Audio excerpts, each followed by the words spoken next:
두 번째로 오늘 하게 되는데, 오늘 우리가 배우는 교리 가운데 중요한 게 견인과 영화죠.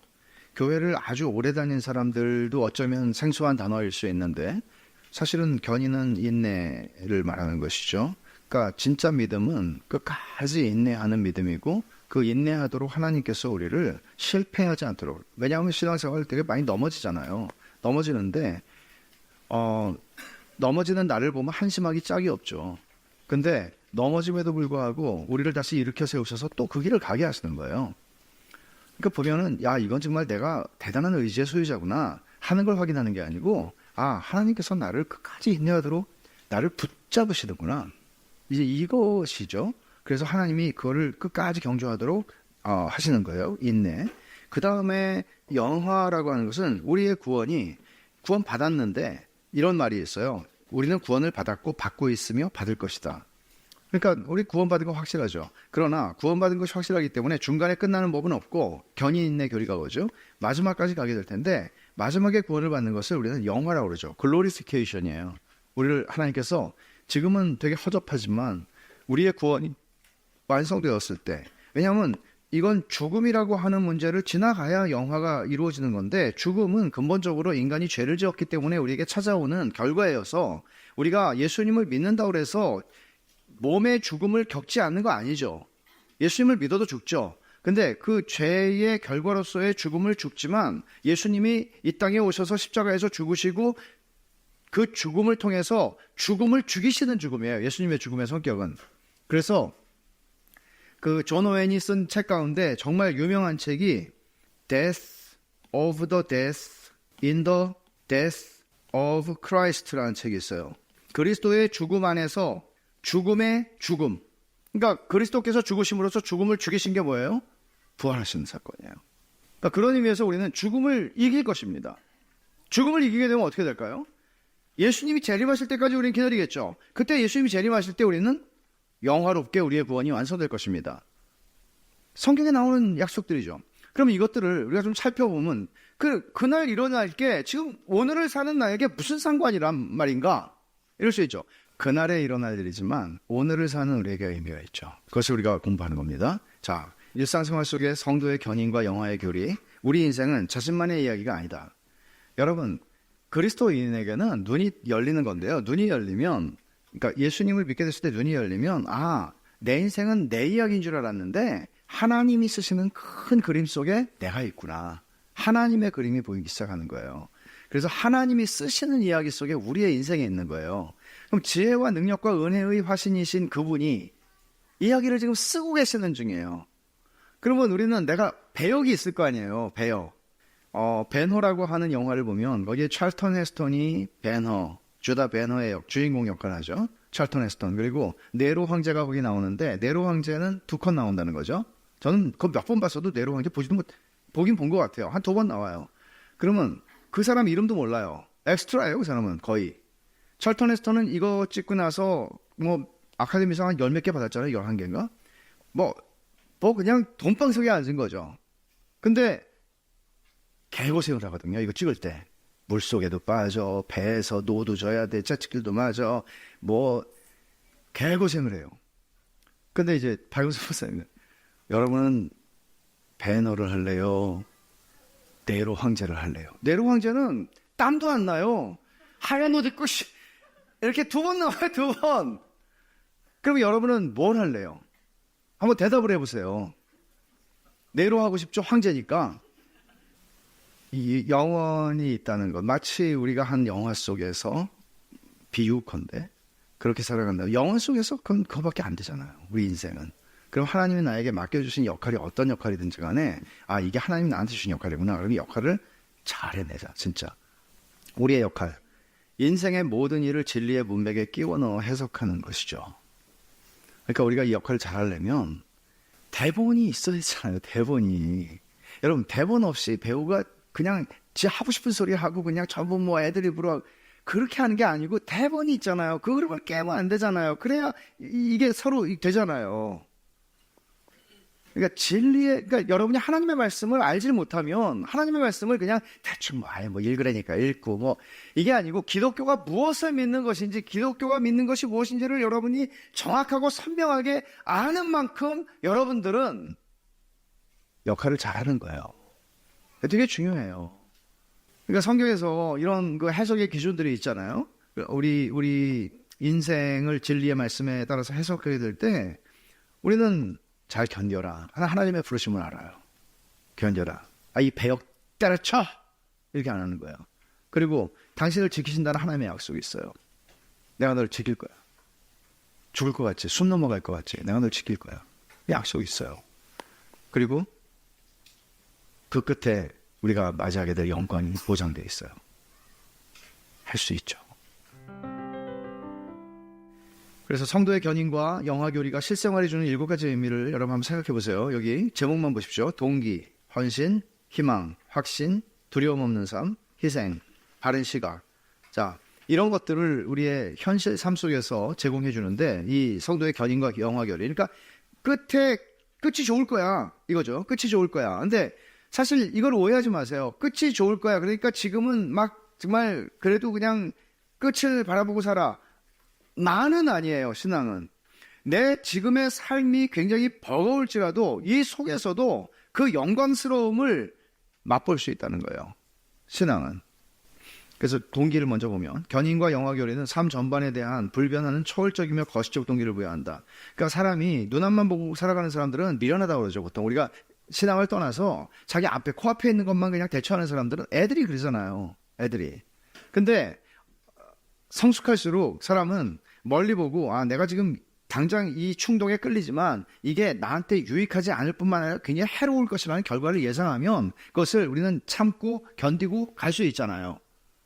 근데 신앙의 영역에서는 이런 말할 것도 없죠. 초월적이고 거시적인 동기를 신앙이 아니면 그걸 볼 수 없는 그런 거시적인 동기를 가지고 살아가게 하는 것이죠. 이건 순간의 필요나 문제나 갈망이나 기대 이상을 보게 하지만 그 이상을 보게 하지만 그렇다고 해서 현실을 무시하는 건 아니에요. 그리스도인들은 현실의 두 발을 디디고 살아가는 거죠. 어떤 사람들은 뭐 신앙 좋다고 그러면서 뜬구름 잡는 소리하고 무슨 아직 현실을 안 사는 사람처럼 말하는 사람들이 있어요. 그건 신앙이 좋은 게 아니에요. 그건 신앙을 오해하는 거죠. 우리는 철저하게 두 발을 현실에 디디고 살아가는 거예요. 위의 것을 찾으면서.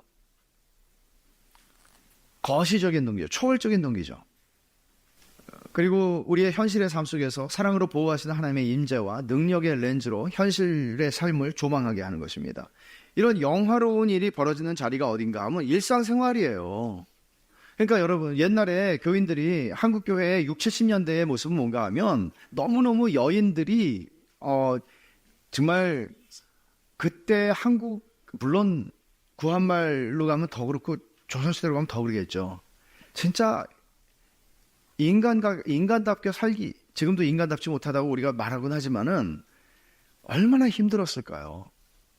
그 도박에 남편들 그냥 다 이상한 짓 하고 돌아다니고 막 이런 그냥 그 모든 걸 감내하고 견디고 그렇게 살아가면서 교회는 일종의 도피처이기도 했습니다. 현실적으로. 교회 와서 울었죠. 근데 그러다 보니 어떤 그 부작용이 생겼나 하면 너무 좋은 거예요. 교회에서 막 울고 나면 너무 좋아요. 또 교회에서 막 전도도 하고 막 열심히 하잖아요. 근데 그러다 보니까 가정일을 소홀하게 되는 70년대, 80년대가 또 생긴 거예요. 그러니까 저는 교회가 교인들을 끌어모으지 않아야 된다고 생각하는 확신은 뭔가 하면 여러분이 한가하셔야만 진짜 그리스도인으로 삽니다. 내 아내가 보이고 아이들이 보이고 이웃이 보여야 합니다. 그러니까 이런 일상생활의 평범한 순간들. 그래서 제가 전에 그 책을 하나 같이 읽었던 게 있어요. 데이빗 폴리슨이 쓴 책, 일상의 성화라는 책. 이 책 여러분 기억하십니까? 여러분 참 좋은 책이에요. 일상생활의 평범한 순간들. 하나님은 평범한 수단을 통해서 비범한 구속사역을 수행하신다는 것입니다. 그리고 신자의 지배적인 동기는 뭔가 하면 시시하고 일시적이고 이기적이고 덧없는 게 아니라 초월적이고 영원한 것입니다. 그리스도의 동기는. 그걸 바라보고 위의 것을 찾으라는 게 그 얘기예요.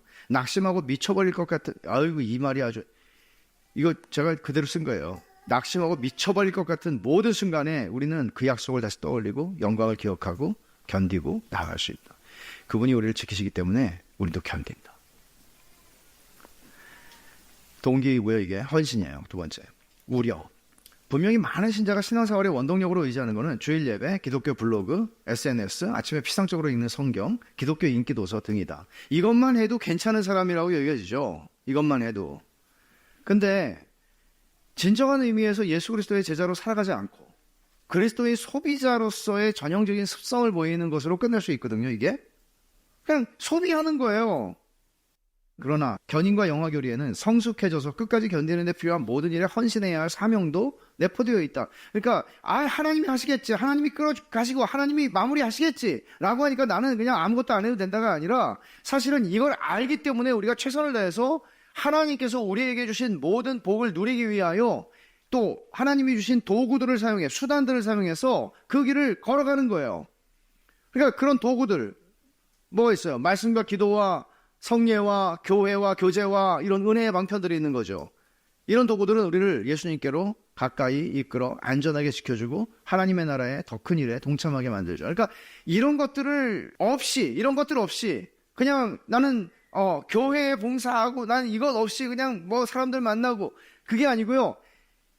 가장 기본적인 것들 그리스도인으로 살아가는데 그러니까 이거죠. 나는 밥은 안 먹어요. 밥은 안 먹고 뭐 외식만 해요. 뭐 이런 거죠. 뭐 간식만 먹고 사는 거죠. 그렇게 할 수 없는 거예요. 말씀과 기도에 정말 헌신하는 거 이거 굉장히 중요한 것입니다. 누누이 말씀드리지만 그렇지 않으면 다른 게 우리의 생각과 마음을 채우게 될 수밖에 없습니다. 복음의 언어를 익히는 것, 성경의 핵심 교리들을 배우고 이해하는 것, 적용하는 일에 자신을 들이는 것. 디모데후서 2장 15절 말씀 한번 여러분 찾아보시겠습니까? 디모데후서 2장 15절입니다. 너는 진리의 말씀을 옳게 분별을 하며 부끄러울 것이 없는 일꾼으로 인정된 자로 자신을 하나님 앞에 드리기를 힘쓰라 그랬습니다. 이 말씀을 제가 영어 성경 NIV를 밑에다가 하나 붙여놨는데 여기 힘쓰라 그랬는데 do your best, 최선을 다해라. 하나님 앞에 인정된 자로 너 자신을 드러내기 위해서, 나타내기 위해서 최선을 다해라. 근데 맨 뒤에 보면은 correctly handles the word of God. 하나님의 말씀을 네가 바르게 이렇게 다 사용할 수 있도록, 바르게 쓸 수 있도록. 그러려면 하나님의 말씀을 내가 능숙하게, 그리고 틀리게가 아니고 자의적으로 막 마음대로 하나님 말씀 쓰는 게 아니고 하나님 말씀의 의미를 알고 그 말씀을 바르게 사용할 수 있는 이런 실력을 갖추기 위해서 베스트를 드리라는 거죠. 최선을 다하라는 거죠. 정말 그렇게 하기를 바랍니다. 우리가. 그렇게 하지 않고 우리의 신앙생활은 저절로 굴러간다? 예배당 나온다고? 절대로 그런 건 없습니다. 희망. 하나님이 계시지 않은 이야기에는 절망과 낙심이 드리워질 수밖에 없습니다. 그러니까 내 이야기구나. 그냥 내 이야기를 써가는 사람들이 많죠. 이 세상에는. 근데 내 이야기가 아니라 사실은 하나님의 써가시는 스토리 속에 내가 있다는 것을 알게 되면 거기에는 우여곡절을 경험할지라도 그 그림이 우리에게 더 선명하면 선명한 만큼 절망과 낙심의 막심이 드리워질 때 그것을 감당해 나갈 수 있습니다. 베드로는 지금도 일하시고 장차 그 일을 완수하실 하나님과 희망을 연결시킵니다. 베드로전서 5장 10절을 한번 보십시오. 베드로전서 5장 10절과 11절을 보면 이렇게 말합니다. 모든 은혜의 하나님 곧 그리스도 안에서 너희를 부르사 자기의 영원한 영광에 들어가게 하시니가 잠깐 고난을 당한 너희를 친히 온전하게 하시며 굳건하게 하시며 강하게 하시며 털을 견고하게 하시리라. 권능이 세세 무궁토록 그에게 있을지어다. 아멘. 그러니까 베드로가 얼마나 이걸 강조해요. 지금 베드로전서를 받고 있는 사람들, 그리스도인들은 다 고난 가운데 있는 사람들이었어요. 믿음 때문에. 근데 그들에게 모든 은혜의 하나님, 그리스도 안에서 너희를 부르셔서 자기의 영원한 영광에 이미 들어가게 하신 그분이 하나님께서 이미 들어가게 했다고 얘기해요. 나중에 들어갈 건데 너무나 확실한 거예요. 잠깐 고난을 당하는 너희를 친히 온전하게 하시고 굳건하게 하시고 강하게 하시고 털을 견고하게 하실 거야 라고 얘기합니다. 한없이 괴로운 현실을 하나님의 임재와 역사와 능력과 약속의 렌즈로 보는 법을 가르치고 있는 것이죠. 베드로는 인생에서 이런 일들을 아직 겪지 않았다고 생각하신다면 아직은 철이 안 난 것인데 인생에서 이런 일들을 만나게 될 때 우리는 지금 우리가 배우는 것들을 상기해야 합니다. 확신. 신자는 자신감으로 살지 않습니다. 하나님이 끝까지 지켜주신다는 것을 아는 확신으로 삽니다. 성적인 유혹에 부딪히게 될 때, 삶이 힘겹고 하나님이 멀게 느껴질 때, 등등등등 기타 등등 우리가 필요로 하는 것은 바로 이 확신입니다. 하나님이 나를 끝까지 지켜주신다. 그러니까 내가 잘할 수 있을까? 부족한 내가 잘할 수 있을까? 이게 아니고 하나님이 나를 지켜주신다는 것입니다. 두려움 없는 삶이 다섯 번째. 신자의 두려움 없는 삶과 그 근거가 있습니다. 시편 46편 2절을 한번 찾아봅니다. 그러므로 땅이 변하든지 산이 흔들려 바다 가운데 빠지든지 바닷물이 솟아나고 뛰놀든지 그것이 넘침으로 산이 흔들릴지라도 우리는 두려워하지 아니하리로다.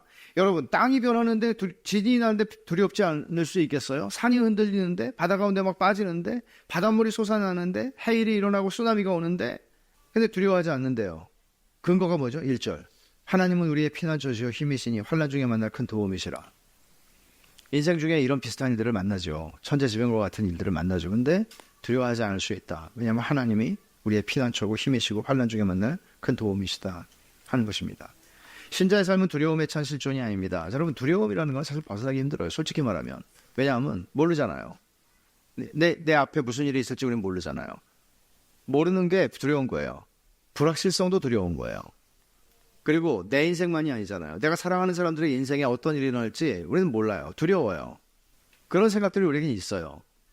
근데 하나님이 그리시는 그림에는 하나님께서는 그 두려움들을 몰아내십니다. 복음을 그래서 묵상하고 누려야 합니다. 신자는 상황이나 환경이 주는 두려움에 지배받지 않습니다. 하나님께서 우리의 고난과 슬픔과 상실, 지치고 약하여 쓰러짐을 아시고 동행하시고 끝까지 당신의 구원을 완성해 가십니다. 빌립보서 1장 6절에 착한 일을 시작하신 너희 안에서 착한 일을 시작하신 분이 그것을 마치실 것이다 라고 얘기합니다. 신명기 4장에 보면은 이런 말이 있죠. 모세가 얘기합니다. 니네 같은 백성은 증거지 없었다. 그러니까 하나님이 시내성에서 말씀하시는 거 니네 들었잖아. 하나님의 임재를 받잖아. 그리고도 너희 지금 살아있잖아. 니네 같은 백성은 없어. 그렇게 이스라엘 백성들이 많은 우여곡절 끝에 가나안에 들어가잖아요. 그 그림은 우리가 그날의 그 자리에 들어갈 것을 보여주는 것입니다. 희생이에요. 여섯 번째. 모든 사람이 높은 가치를 위해 낮은 가치를 희생하고 살죠. 안 그런 사람이 세상에 어디 있어요? 다 그러죠. 근데 신자는 영원한 가치를 위해서 더 낮은 가치, 그 가치는 뭐겠어요? 이 세상적 가치들이죠. 누가복음 14장을 잠깐 가보세요. 누가복음 14장 25절. 수많은 무리가 함께 갈새 예수께서 돌이키사 이르시되 물은 내게 오는 자가 자기 부모와 처자와 형제와 자매와 더욱이 자기 목숨까지 미워하지 아니하면 능히 내 제자가 되지 못하고 누구든지 자기 십자가를 지고 나를 따르지 않는 자도 능히 내 제자가 되지 못하리라. 그러면 처자, 형제, 부모 다 미워해야 된다는데 미워하는 게 아니라 이게 상대적으로 주님을 덜 사랑하는 얘기죠. 형제, 자매, 처자를 덜 사랑하는 얘기. 우선순위가 바뀌었다는 얘기죠. 그거는 우리의 더 중요한 가치가 생겼다는 얘기잖아요. 33절을 보십시오. 여기 이와 같이 너희 중에 누구든지 자기의 모든 소유를 버리지 않으면 능히 내 제자가 되지 못한다. 말하자면 소유를 지금 버려서도 어떻게 하라는 것이 아니라 내 모든 소유, 내가 가지고 있는 재산, 나는 돈을 벌기 위해 살아. 돈을 모으는 게 나는 가장 기쁨이야. 그렇게 하던 사람이 예수님 만나면 돈보다 더 중요한 가치가 되는 거죠. 예수님의. 그게 무엇이든지 간에요. 그래서 영원을 위해서 지금을, 영원한 영광을 위해서 덧없는 쾌락을, 영적인 성장을 위해서 장애물들을, 하나님을 사랑하기 위해서 세상을 사랑하는 마음을 희생하는 것입니다. 짐 엘리엇이 정말 이 유명한 말, 짐 엘리엇이 29살에 에콰도르에서 순교를 하죠. 선교하다가 창에 찔려서 죽게 되는데 원주민들에게. 그가 일기에 남긴 이런 말이 있어요. 그분이 짐 엘리엇이 남긴 말 중에 제일 유명한 말이에요. 잃어버릴 수 없는 것을 얻기 위해 지킬 수 없는 것을 버리는 자는 바보가 아니다. 이거를 제가 이동원 목사님이 설교하실 때 들었거든요. 대학교 때. 근데 무슨 소리인지 알아듣지 못하는 소리였어요. 이게 무슨 암호 같기도 하고. 잃어버릴 수 없는 것을 얻기 위해 지킬 수 없는 것을 버리는 자는 바보가 아니다. 그래서 영어로 여기 써놨잖아요. 그러니까 영어로 써놔도 또 그렇긴 한데, 그러니까 잃어버릴 수 없는 거는요 그리스도이고요, 영원이고 영생이고, 잃어버릴 수 없는 건 하나님이 우리에게 주시는 가치예요. 근데 그것을 얻기 위해서 지킬 수 없는 건 뭔가 하면요, 우리가 사랑하는 모든 게 다 지킬 수 없는 거예요. 내 목숨도 내가 못 지키고요, 내 사랑하는 아내도 내가 못 지키고요, 자식도 못 지키고, 우리가 지킬 수 있는 건 아무것도 없어요. 돈도 못 지키고 아무것도 못 지켜요. 근데 우리는 거꾸로 하죠. 지킬 수 없는 걸 지키려고 잃어버리면 안 되는 거를 다 잃어버리고 살아요. 어리석게도.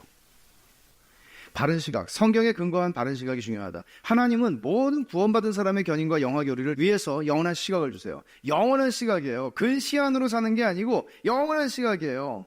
멀리 보는 거예요. 이 견인과 영화에 대한 교리가 분명하면 분명할수록 복음 중심적 삶을 살게 돼요. 무엇이 중요하고 그러니까 무엇이 중요한데 그걸 아는 게 중요한 거예요. 그걸 모르면 어리석은 인생을 사는 거고요. 그거를 뭐가 가르쳐요? 영혼의 시각이. 나중에 그날 이거 쓰레기구나. 그날은 이거는 짐밖에 되지 않겠구나. 지금은 너무 좋은데 그런 생각할 수 있는 것이죠.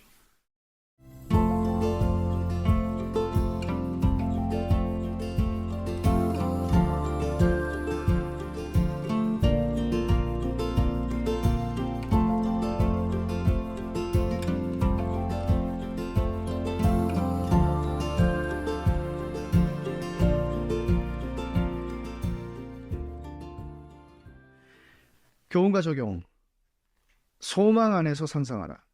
성도를 지키는 것은 견인 자체가 아니라 구주의 능력이에요. 그러니까 내가 인내하니까 나는 이길 수 있어가 아니고 하나님의 능력이 우리를 붙잡아주는 것입니다. 죄는 우리를 괴롭히고 자녀는 반항하고 결혼 생활은 냉랭하고 대학에서는 자신이 외계인처럼 느껴지고 몸은 병들어 약해지고 직장 생활은 매일의 짐이 되고 교회는 우리를 실망시키고 여러분 총체적인 난국이죠. 이것은 그런 날에도 우리가 굳게 설 수 있는 이유는 삶이 쉬워서가 아니라 우리에게 미래의 영광이 보장되어 있기 때문이다. 우린 주님이 명하신 것들을 계속 행하면서 그분이 그런 수단을 통해 일상적 수단들을 통해서 우리를 가까이 이끄시고 안전하게 지키신다는 것을 기억한다. 하루하루를 맞이할 때마다 우리가 확신하는 사실이 있다. 비록 지금은 확실해 보이는 게 거의 없지만 이 한 가지만은 절대 확실하다. 우리가 그와 같을 줄을 아는 것은 그의 참모습 그대로 볼 것이기 때문이니 주님 오실 때 우리가 주님을 뵐 때 주님을 볼 때 우리의 모습이 주님과 같이 변화하실 것이라는 이것은 너무나 확실하다. 그러니까 나는 그렇게 될 존재라는 것을 알고 내 하루하루의 일상 속에서 때로는 버겁고 때로는 내일이 오는 게 두려울 때도 있지만 걸어갈 힘을 얻는다. 이게 신학이에요. 그래서 우리의 인생에 많은 일들이 있지만 소망 속에서 우리는 그날을 놓치지 마십시오. 그날을 여러분이 못 보면 오늘을 살 힘이 별로 없습니다. 그날을 바라보십시오. 그 희망의 끈을 놓지 마십시오. 그건 희망 고문 아닙니다. 그날에 보게 될 것입니다.